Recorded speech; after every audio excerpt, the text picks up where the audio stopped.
I happen to believe that we will come out stronger if people feel that their voices were heard and their views were respected.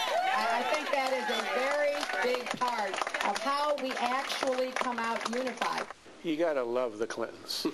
I mean, this is like the end of a horror movie in which the villain is buried, and as the camera pans away, a hand comes out of the grave. This is Hillary saying, I'm here, I'm back, I'm not done. Barack Obama says Hillary Clinton is on his side. She's campaigning for me in Nevada and Florida. She is very enthusiastic about the need for a unified party. In theory, yes, but at the start of the Democratic convention, perhaps not. In this video at a California fundraiser last week, Clinton says her supporters have a, quote, incredible pent-up desire to have a say at the convention. I happen to believe that we will come out stronger if people feel that their voices were heard and their views were respected. I think that is a very big part of how we actually come out unified. Then, she says, quote, everybody will get behind Senator Obama.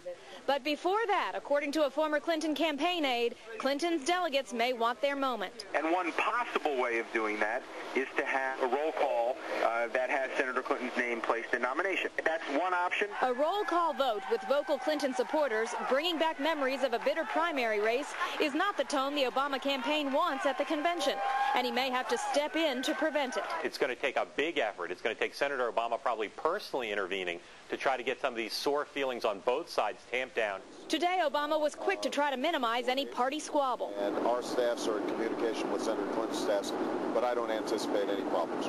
Problems, no. Options, yes. In a web chat on her website today, a fan wrote in and asked Senator Clinton, quote, is there any possibility of your name being placed in nomination for president at the convention? To which Clinton replied, quote, Senator Obama and I share the goal of ensuring that the voices of everyone who participated in this historic process are respected. I am confident we will have a successful and unified convention in Denver. It's been 56 years, back to the 1952 Democratic Convention in Chicago, since either party had to go past the first ballot at a convention. In that race, Illinois Governor Adlai Stevenson finally bested initial leader, Tennessee Senator Estes Kefauver, on the third ballot. I happen to believe that we will come out stronger if people feel that their voices were heard and their views were respected. I think that is a very big part of how we actually come out unified. All right, so what's really going on here? Welcome, everybody. Glad to have you. I'm Neil Cavuto, and this is Your World. Now, my next guest says not only should Clinton's name be placed into nomination, he thinks it will, and that she'll actually win the nomination. Will Bauer is co-founder of Puma. It's a pro-Clinton group. All right, so play this out for me. You want her name to be placed into nomination. Why? Why? Well, first of all, there are almost 18 million voters out there who made her the most voted for candidate in primary history. And to have those 18 million voices just silenced, that's the antithesis of democracy.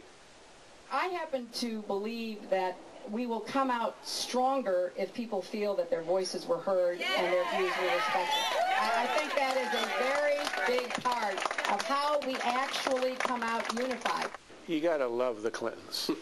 I mean, this is like the end of a horror movie in which the villain is buried, and as the camera pans away, a hand comes out of the grave. This is Hillary saying, I'm here, I'm back, I'm not done.